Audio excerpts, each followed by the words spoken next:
I va, què t'hi diu? Atura't en nom de la democràcia o et faré papilla! ¡Eso! ¡Papilla 3 cereales! Oh, majestat, qué sorpresa! Hola, ¿qué tal? No. Hola. Bueno, por favor. ¿A qué se debe su visita?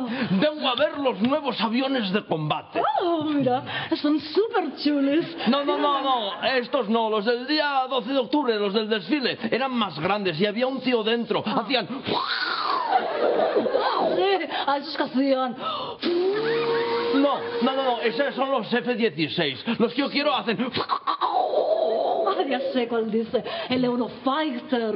¡Ese! Venga, déjame las llaves, que quiero probarlo. Pero las llaves de verdad. Hombre, claro. No puedo dejar las llaves. Venga, por favor, solo un ratito, quiero probarlos. Mira, voy a Kazajistán y vuelvo. Majestad, los Eurofighter son unos cazas de nueva generación. ¿Usted es experto en cazas? Hombre, en cazas dice, pues claro.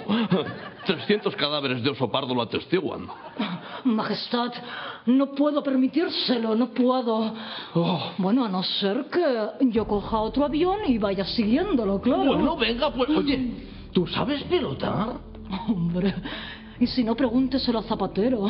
Él sabe perfectamente que yo soy una gran pilota. Si no, ¿de qué iba a ser ministra de Defensa? Para la gente de España que esté viendo usted en el YouTube, esta broma no la pillaréis, claro, porque es en catalán, ¿no? Pelota en catalán es pilota, ¿vale? Bueno, venga, vamos. Oye, pero ¿estás segura de que podrás seguirme? Piensa que yo en un plis-plas rompo la barrera del sonido. Ah, sí, pues yo en un plis rompo la barrera de la luz. Pues yo hasta rompo la barrera del olfato. O sea, a ver si puedes seguirme, bonita de Canda. Muy bien, pues nos vemos en el aire. Venga.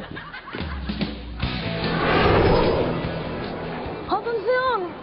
¡Charlie Bravo! ¡Cambio! No me llames Charlie, me llamo Juan Carlos aquí en la China Popular. Cambio. Turboreacción y aceleración máxima de 0 a 1000 en 1 segundo. ¡Cambio! Vale, tú lo has querido. Vaya, se me olvidó quitar el freno de mano.